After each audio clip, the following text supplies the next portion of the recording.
The lush green land of Illinois was once only populated by the Illinois tribe. But like so many other Native American tribes, their civilization suffered by the presence of American settlers. The destruction of their tribe is a clear example of how so many were the victims of colonization.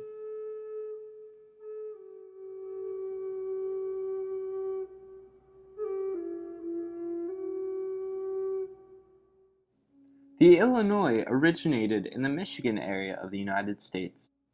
However, by the 1630s, they had moved to the Midwestern region known today as Illinois, where they stayed for a long period of time. American settlers began migrating into the region to an endless degree. The Illinois sold their land and moved west of the Mississippi to Kansas. Today, the descendants of the Illinois tribe reside in Oklahoma. The majority of them live in a town called Peoria.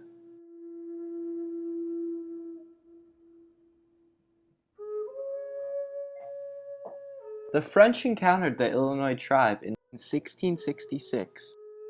They were the first to call them the Illinois. In 1677, shortly after the arrival of the French, the Illinois divided into several sub-tribes. In these sub-tribes, the Illinois Indians experienced hardship. They dealt with sickness that the Europeans had brought over and began warring with the other divisions. Their numbers began to dwindle, and they relied solely on the French for survival. This made the tribe very vulnerable. In the 1680s, the Illinois suffered attacks from the Iroquois tribe, who began expanding westward. However, those attacks soon stopped. The Illinois' main enemy was the Sioux, which was a tribe to the north of them. The main weapon that they used was the bow and arrows.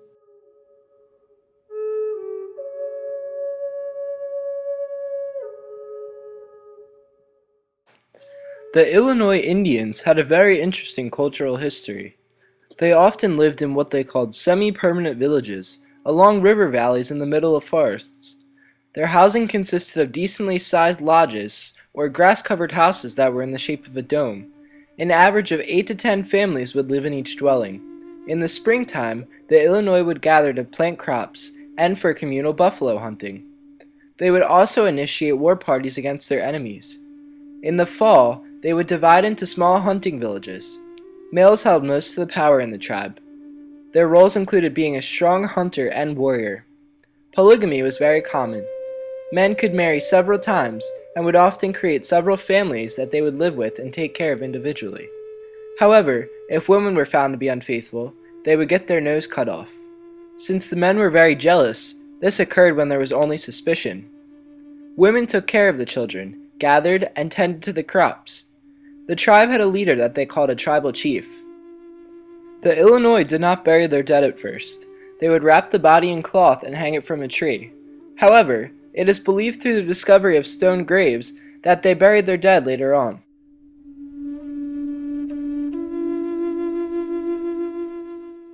Regarding the American pioneers, the Illinois were described as being very timid.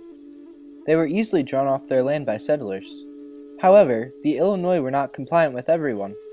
They did show resistance against the British. The first example of this is the French and Indian War. The colonial struggle for North America meant that Indians had to pick sides. Having an extensive history with the French, they backed them. This caused tension among other Indian tribes in the region. The second example of resistance is the American Revolution. In the Revolutionary War, the Illinois continued their opposition to the British by backing the American side. This angered many nearby tribes. The attacks on the Illinois were countless.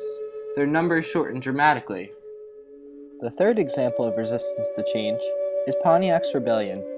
The Ottawa chief Pontiac gathered Native Americans from around the region, including the Illinois, to go against the British.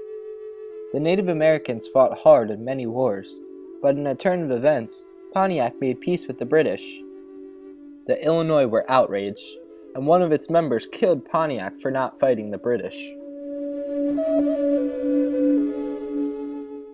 A historical timeline of the Illinois tribe.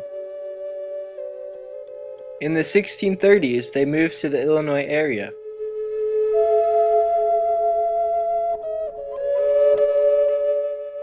In 1766, they were encountered by the French.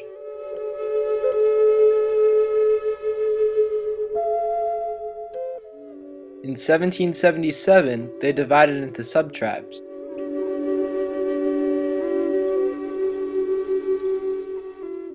In the 1680s, the Iroquois attacked from the west.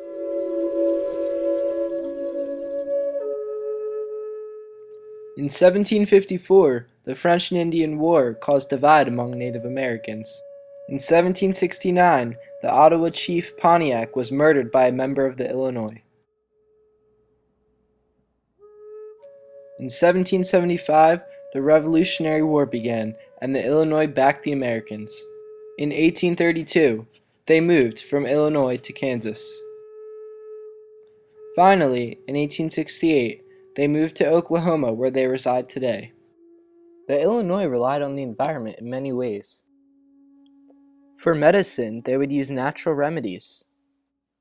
For food, they relied on the environment by hunting and planting crops. Also, the majority of their religious practices had to do with worshiping nature.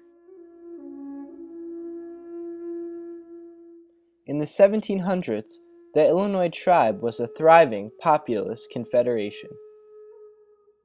The Illinois tribal chief Chicago had one of the most influential effects on the tribe. Chicago visited France on several occasions and established a great relationship between the tribe and the country. He both united the tribe and protected it from enemies. Finally, Pontiac's War had one of the most fatal consequences on the Illinois tribe. After one of the Illinois killed Pontiac, various tribes from around the region ganged up on the Illinois in a series of attacks. Their numbers were severely damaged. Today, there is just few descendants of the Illinois tribe left. The majority of them live in Peoria, Oklahoma. In 1978, unlike many other Indian reservations, they regained federal status. Through sickness, war, and misfortune, the Illinois tribe went from having a thriving confederation to just a few remaining members. The sad story of their downfall shows us that they were the victims of colonization.